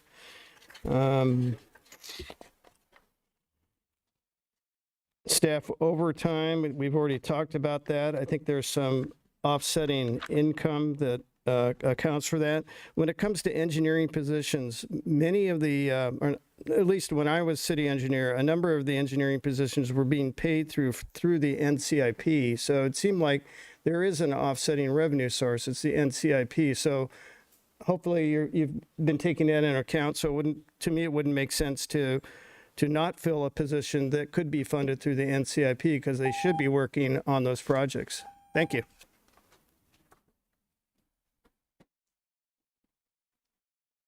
Hello, my name is Chris Richardson. I'm the treasurer of the Monterey Police Association. I wanted to provide some brief context on proposed police staffing reductions and what they might mean operationally, at least in my opinion. I'm going to start this in 2008 because that's when I started. The department has lost 90 sworn people since 2008. That includes about 28 that didn't make some form of training, whether it be probation or FTO, 21 lateral to another agency, 27 retired, 6 medically retired, 6 left for other reasons, sometimes out of law enforcement, and 2 died from cancer. Today, we're facing a significant experience gap. 26 officers have less than 10 years on, 15 of those have under 5 years. Only 20 sworn personnel have more than 10 years of experience, and of those 15, they are in leadership positions, leading just 5 truly, really experienced mentor officers. That means the majority of calls are being handled by newer officers with limited experience. Looking ahead, we have 4 confirmed retirements this year, with 4 more people at retirement age that haven't announced retirement, but they can retire at any time. The proposed cuts, I would imagine, are not going to be coming from patrol. They're going to be coming from special assignments. These positions are both critical for both operations and retention. If those opportunities are removed, officers may lateral to other agencies that offer those experiences where they can learn new things like being a detective, working at a school, different things like that. In today's environment, experienced officers have options. Agencies are hiring basically everywhere. So instead of saving money, we risk losing trained personnel, increasing vacancies and overtime, spending more to recruit and train replacements, Public safety is not quickly built, or public safety staffing is not quickly built. Once positions and experience are lost, it takes years for them to recover. It's not just about numbers, it's about maintaining a department with experience, stable, capable of people capable of serving the community. I ask that you consider long-term impacts when looking at making reductions. Thank you.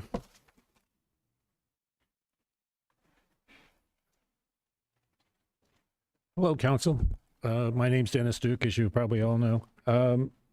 One of the things I saw looking through this staff report was, as Hall mentioned, there's cracks. There's cracks in our infrastructure.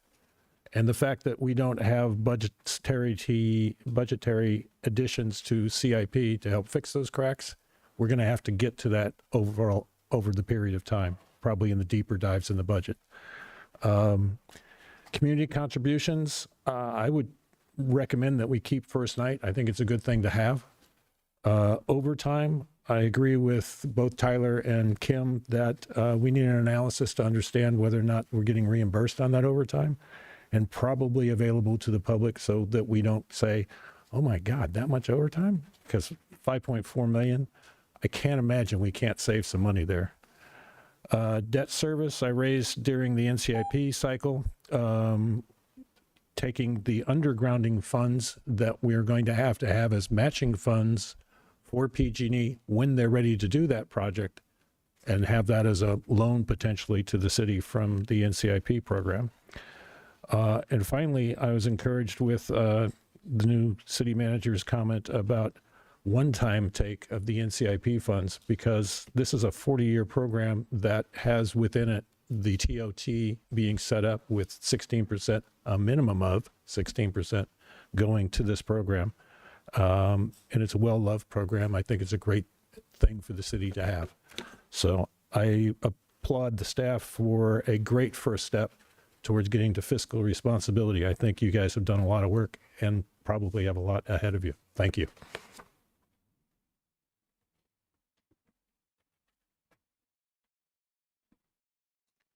Hi, I'm Ellen Martin, and I'm the director of First Night Monterey. Most of you know me, mayor, council members, new city manager and assistant city manager, and all of the staff. Thank you so much for the presentation and the opportunity to speak. You know, for 33 years, First Night has partnered with the city to produce a really safe, inclusive, alcohol-free New Year's Eve celebration. It serves thousands of visitors and residents alike.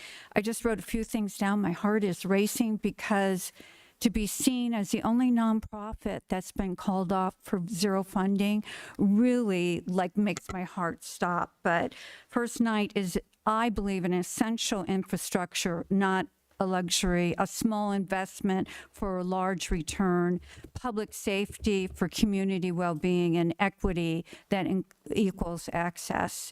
We're really surprised that we were seen in this budget as the only longstanding community organization, specifically identified for zero funding. We'd like to better understand that decision respectfully, but we believe that the city funding directly covers the cost of the conference center, the police, the public works. And while your contribution is modest, it's foundational because it helps us allow to build partnerships, secure sponsorships, and additional resources. The support also makes possible year-round programming. We just ended a week-long spring break for Monterey and then in Pacific Grove, and we'll be offering 6 week-long workshops at Archer Park for young people. It's very successful. It brings in each week 25 at least children. And, you know, First Night's not a place in the city that if we didn't have it on New Year's Eve, what would be happening? You would be paying a lot of money for public safety as Santa Cruz did 22 years ago. Thank you so much. Thank you. Hello, I'm on the board of First Night, 30-year teacher in Karen, California. What I have seen is in the days of, first of all, thank you. You're such conscientious, realistic people looking at hard things. I lived through No Child Left Untested. And what they did, they stripped the arts out of the low-income neighborhoods. And it was, I think it's costing us lots of ways. So the Monterey brand it's a beacon to all of us. That it brings us here, brought my parents here to meet in Monterey High and have 7 kids. That was bold. And so just thinking of the underserved, the arts as healing phenomena. You don't know how much benefit we're getting for the interim folks, the people that come together one way or another in an arts environment. And that's probably pretty much what I have to say, except art saves lives. I just imagine how fulfilling it is to have something and people to share with. I'm going to stop bothering you. Blessings.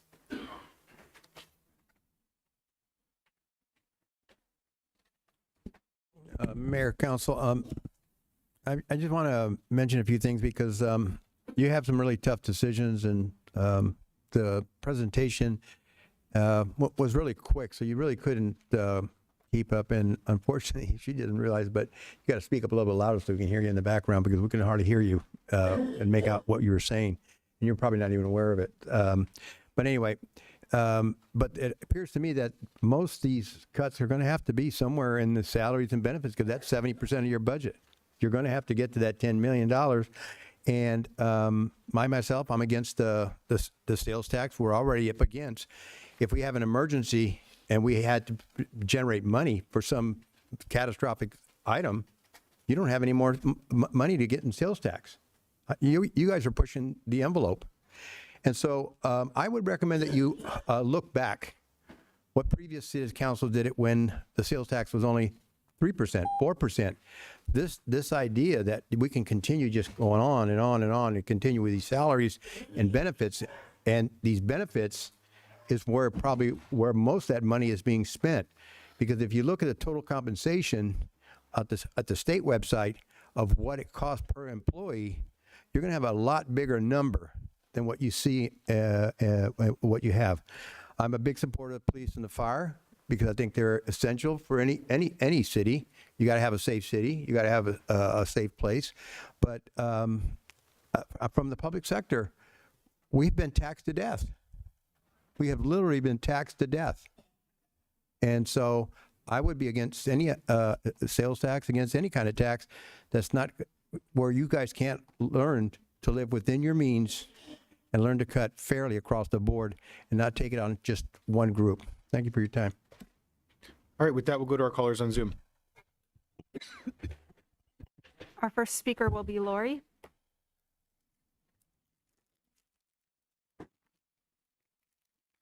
Lori, you'll need to unmute.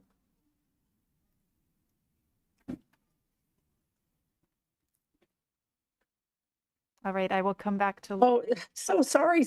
I was running to the computer. I didn't know I would be first up. Good evening, council and everyone and staff. Thank you so much for the presentation. I'm going to just say a couple of things before I get to the bulk, and I'll probably run out of time. But before I comment, I just want to say up front that I understand Dante just arrived, so I'm going to extend grace to him while he gets his sea legs. But really, the bulk of us who've been watching this have been here watching this kind of train wreck in slow motion. And we're eager to see more decisive action sooner rather than later. And just so that it doesn't become a rumor and maybe we get some clarity, Tyler was recently at our neighborhood for a meeting a week or two ago. And he said after his first meeting with the new city manager, talked about a plan that was going to take 2 years to evaluate every position that's on this cut list and across the city before cutting anything. And I kind of choked when I heard that. Is that true? And if so, I just don't think we can wait 2 years to make cuts. And I have a few questions. I'm gonna get them out before I run out of time. Is there any reason why these slides and presentations that Rafaela gave, Nat, are not included in the agenda packet ahead of this meeting? And I would say the same for other meetings. It would be so helpful to have all of that information, because I think we could all give better, more constructive feedback and comment during public comment time if we had those. I know I'd like to look at it a little more rather than a fleeting slide. And when and why was the decision made to recruit more than half of the 68 frozen positions? I thought we were under a hiring freeze. And someone mentioned the workers' comp insurance that we didn't have to pay. I'm wondering if there's significant savings in hiring contractors. Could we look at a strategy of doing that rather than recruiting a lot of these positions to fill the gaps? Okay, guess I'm not going to get to the. Thank you. Our next speaker is Rick. Let's see. Rick, you can unmute and go ahead. Yes, this is Rick Hoyer, President of the Monterey Peninsula Taxpayers Association. I've made a lot of comments in previous meetings. I think the challenge you all are facing, and in particular Dante as the new city manager, is lack of trust that once a tax measure is approved, you will actually do anything. The track record of the city of Monterey in 2019 was, we need 2 different taxes. It'll solve all of our problems. We had deficits then. Nothing was done to solve the longer term problems. In our opinion, you need to start showing action on that before you start looking at raising taxes, because there's nothing guaranteeing that we're going to have reductions once there's new revenue put in place. And I agree with previous speaker, we're being taxed to death in this area. It's a big part of why it's so expensive to be living here. We've indicated in the past, we're more than happy to engage with the city and be involved in any kind of committee to look at how do we start living within our means. I think you need to involve the public in that, and just promises of doing it in the future. Give me the money now, we'll fix it afterwards, isn't going to cut it. That's it. Thank you. Next, we have a representative from the Monterey firefighters. Hi, my name is Philip Bazuska. I'm Vice President of Monterey Firefighters Local 3707. City staff's recommendation to freeze the Assistant Fire Chief, Deputy Fire Marshal, and 3 firefighter positions goes against multiple findings and recommendations from the Citygate Standards of Coverage study published in 2022. I'll read a couple of these points. Finding number 19, the Administration Division lacks sufficient staffing capacity to adequately meet its emergency management responsibilities. Recommendation number 2, the city should consider providing an additional 4.4 to 7.7 full-time equivalent headquarters staffing capacity as identified in this report to relieve critical ongoing workload capacity gaps, provide redundant capacity to eliminate identified single points of failure, and provide additional chief officer depth, end quote. I don't think any more needs to be said about fire department administration staffing.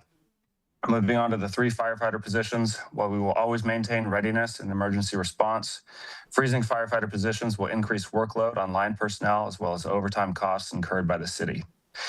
Your firefighters have been through turmoil at the hands of a previously short-staffed administration, including a civil grand jury investigation, vote of no confidence in our former fire chief, fighting to retain the contract with Monterey Airport, losing a long-standing contract with the DLI, and a contentious negotiation cycle which ended in arbitration. We've come a long way since then. Over the last 3 years, morale has improved. We have good relationships with our contract agencies, and Monterey Fire is once again a leader in standards and training in the region. Any reductions in staffing would wind back the clock to our tumultuous past.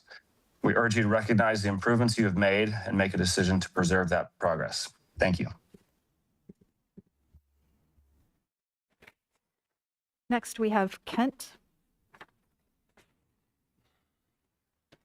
Hi there, Kent Plenzer. I'm an associate professor of public policy at the Middlebury Institute and a resident of Old Town.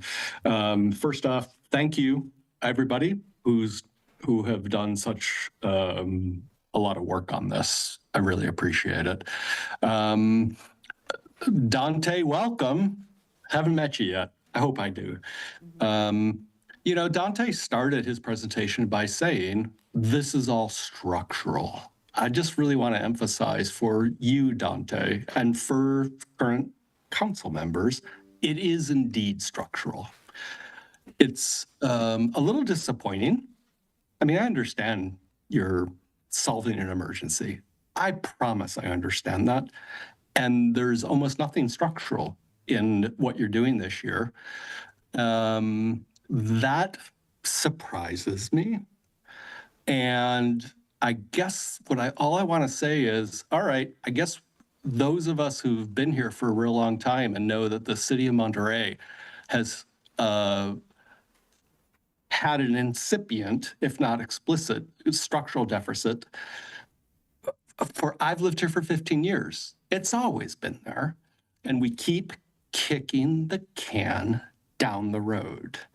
So bless your hearts. Sure. I don't have any personal problem with anything that's being recommended right now.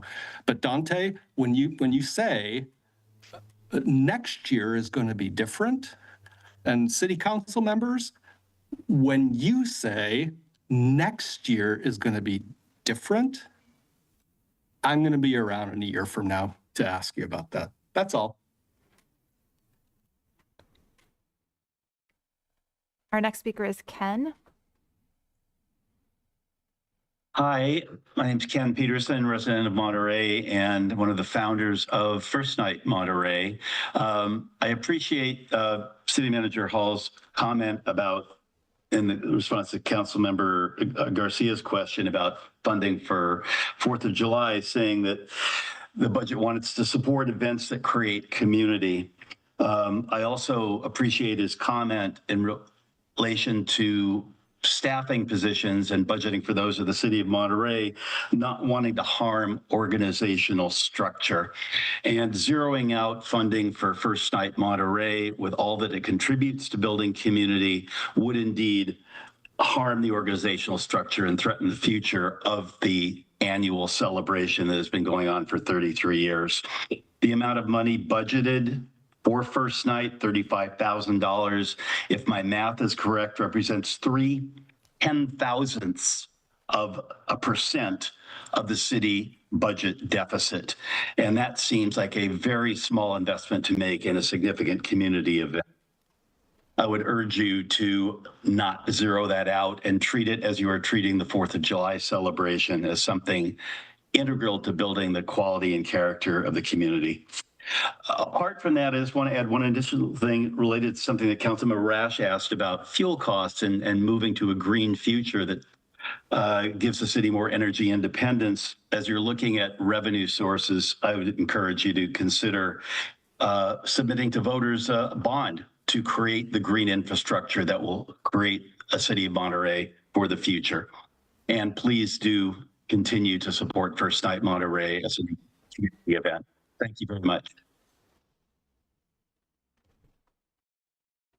Diane is our next speaker. Diane, you can unmute and go ahead. Good evening. My name is Diane Doms, and the last 8 years I have been a volunteer with First Night Monterey. So I've been able to witness some of the joy that our families experience when they come down to celebrate New Year's Eve in an alcohol-free environment. And I'm asking that you, thanking you, first of all, for the past support, but I'm also asking you to consider funding it again in the future. First Night Monterey provides a lot of good programs for our community. Art camps, as Ellen mentioned, are wonderful. We're going to have starting them again in a few weeks. And it builds so much confidence and creativity and forms lasting friendships for the kids involved in the camps. And so I'm asking that you please consider funding it again in the future so that we can continue this valuable program. Thank you. And our last speaker is Esther. Good afternoon, everybody. Couple of things I wanted to point out. Staff didn't remind everybody that the sales tax in Monterey are mostly paid for by visitors to the city. A lot of us do our shopping outside the city, but most of the sales tax does come from visitors. So that wouldn't necessarily be impacting residents as much, and the city needs the money, especially because we have so many visitors come here and strain our resources. I also want to remind everybody that most of the property taxes that everybody pays go to the county. They don't go to the city. I wish that staff had put up a pie chart showing that, because that's very real. And the county is facing their own deficit. And I would imagine every one of you that are coming out here to complain about the city raising their taxes will go to the County Board of Supervisors meeting also, because they are in the same predicament that we're in. And they will be getting a lot of your tax money, even more than the city. So that's something to keep in mind when everybody wants to blame the current council. I want to agree with what Kathy said earlier, that this does have to do with previous administration's lack of foresight. And I agree with what Kent said also. It's structural, and it's structural for a long time. So why hasn't it been addressed by previous administrations? And now it's all turned into this debacle. I'm glad to hear that reserves don't seem to be like they're going to be taken away. As long as more isn't given into them, that's fine, but we do need to keep the reserves. I'm happy to hear that the Boys and Girls Club arrangement is still a possibility, because using Kona for that was one of my first suggestions, and I'm glad it's not dead. And we need to have, more staff to filter everybody who comes to council and complain. All right, with that, thank you for all those that provided public comment. We're running out of time. I'm going to ask that we do the same 2 minutes that we provided to the public for the council as we close out the meeting. So, Clementine, if you wouldn't mind putting up the timer for the council to see who would like to get us started. All right, Dr. Barber. So first of all, thank you again to everyone. All your feedback is well appreciated. Want to applaud First Night and the work that they do. I enjoy it every year. They do a great job. I'm hoping that the sponsorships that you have procured in the years before will continue to sustain you, and I hope that we can look forward to funding in the future. As far as sales tax are concerned, that's something nobody wants to see. But again, something that the last speaker spoke about is that in our area, because we are highly tourist area, we do have a lot of tourists that are paying those sales tax. The other part of that is that this is not anything that's abnormal. Over 50% of the cities in the state of California actually have used the sales tax to utilize closing gaps in their fiscal budgets. So this is nothing different or new, but this is a tool that's being utilized at this point, but it's also being utilized in hybrid with deep cuts that are being made by the staff and that are being made by the city. I think it was a 7% cut before, and correct me if I'm wrong, 24, 25, 20, okay, yeah, and then 26, we just had the 10%. And so it's a hybrid of a lot of things. So I want to make sure that, people understand that, it's like the city manager was talking about. We're building the bridge together. We're filling the gaps together. It doesn't mean that any of us individually were making all the choices that were made, back before a lot of us were in here, but we have to make the choices now. And so I feel that the staff have worked hard and they've done a great job. Thank you. Who'd like to go next? Please, Councilman Garcia. Thank you. So I'm going to say that in general, I do support the proposed strategy, but I do have some details to add from my perspective. I think freezing the 30 positions makes sense. I think from looking at the list of the positions, it feels like the economic developer position would be the only position that could support our efforts for the long term in terms of addressing the structural deficit. So I would like to see that position actually be at the front of the line for recruitment, because I think it speaks to what we're talking about here.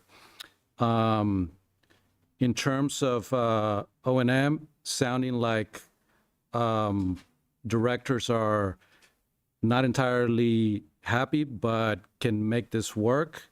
If that's what they're saying, then I'll support that. Reduction to contributions to external organizations. I'm going to lump in 4th of July and First Night into this. Absolutely events that need to get support for community building. And I think they're very important and very critical for our community.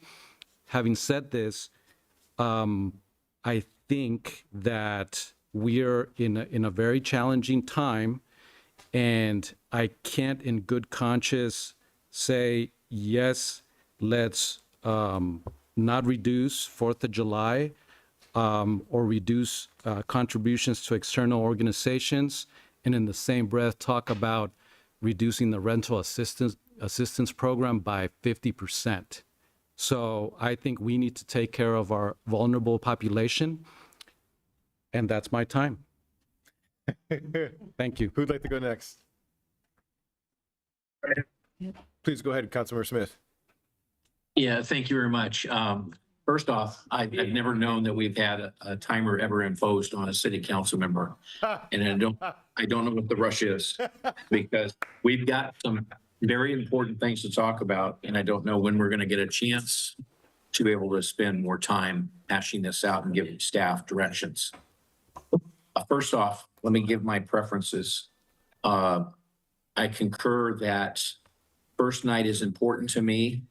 I think it's important to the community, and we're talking about $35,000. That's not much. I know every dime counts, but it sounds like we're going to have the salary savings and at least an additional, and excuse me for the noise, I'm in a public place and it's very noisy. Yeah, I think $35,000 needs to be happening for first night. And that's one of the things that it's important to me. I'm concerned about the reduction of the firefighters and the police officers. I need a deeper analysis, and I need to be convinced that that's not going to impact the overtime or the emergency readiness and preparation for what we need for responses and shift coverages. So I think that we need to bring this back and talk a little bit further and deeper on these topics before we launch into our final weighing in. One additional thing that's listed under the external loans, I just wanted to point out that the conference center bond is listed. However, that is fully paid by the CCF collection from the room nights. So I just want the public to be aware that that is there for accounting, but that is paid for by the hotel guests that come, and several of them will come for first night as well. So we should keep that. Thank you. That's all for now, and more in a future meeting. Thank you. It was so evident how hard staff worked, and I know how hard it was, and it's going to stay hard. I too think we ought to stick with first night. And the key for me is it's alcohol free, and I don't want to see the families and the kids on the roads, and I just don't want to go backwards. I'm very worried because I thought tonight I'd be coming and saying the 30 positions that we think we can do without ought to be deleted right now. We need to show the community that we're serious and that they can trust us with giving us more taxes. And what I'm really hearing is those are important. I mean, you can read the list and know they're important, but that they're just kind of temporary. It's just kind of putting your thumb on the bleeding. So we need to find 30 positions that we really can live without.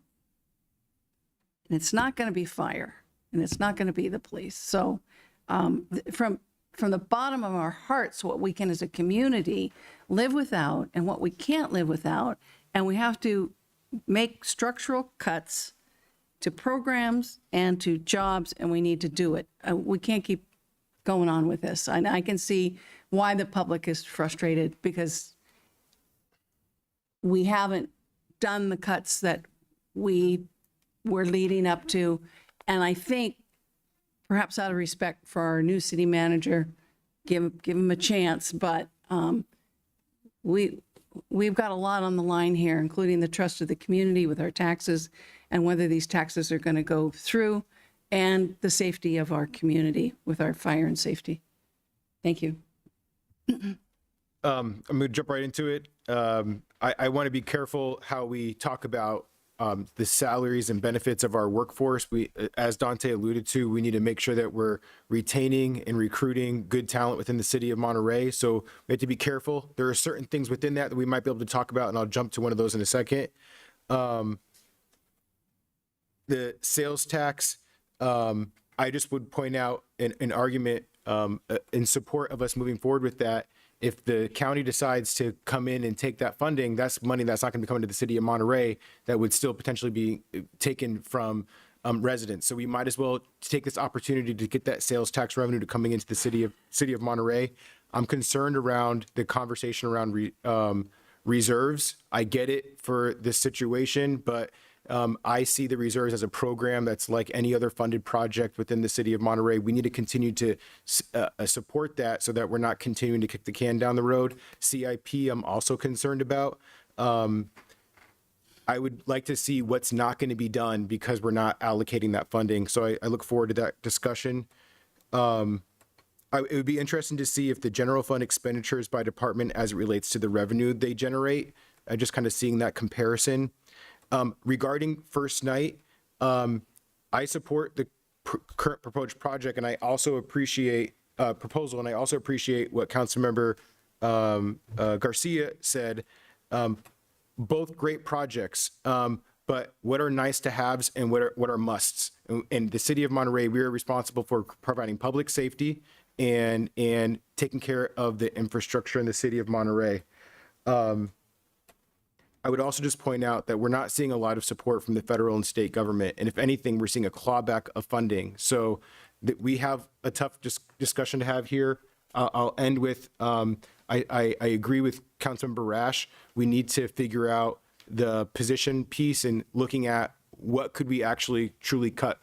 I think the community is asking for that, and it's not going to bode well as we sit here and ask for additional funding. So some of those tough decisions I think need to be made as part of this budget. All right, with that, that's time. Does staff have any questions that might be helpful from the council at this point, or do you feel like you have enough to move forward? I think we have enough to move forward, and when we present the budget to you, we'll have those questions. We heard you loud and clear, and we'll bring it to you the next meeting, looking at Rafaela for budget. June 2nd. June 2nd. Okay, so the next council meeting on the budget is June 2nd. I apologize to the council that we didn't have more time to discuss this because I know I have more points. I'm sure you all had more points as well. You have your opportunity to have those discussions directly with the city manager to help provide a little bit more color to that discussion. Thank you to the public showing up, providing public comment. We're all in this together. This isn't the council figuring this out. This isn't staff figuring this out. This is us figuring this out as a community together. The reason why it's taken so long to get here is because these types of conversations are very hard. They're very difficult, and it's going to be a very difficult and uncomfortable position for the entire city. So we need to be here for each other, to support each other, know that we all have the best interest for our community collectively together. So with that, I'll go ahead and adjourn the meeting. Thank you, everybody. Gotta get it done. No, seriously.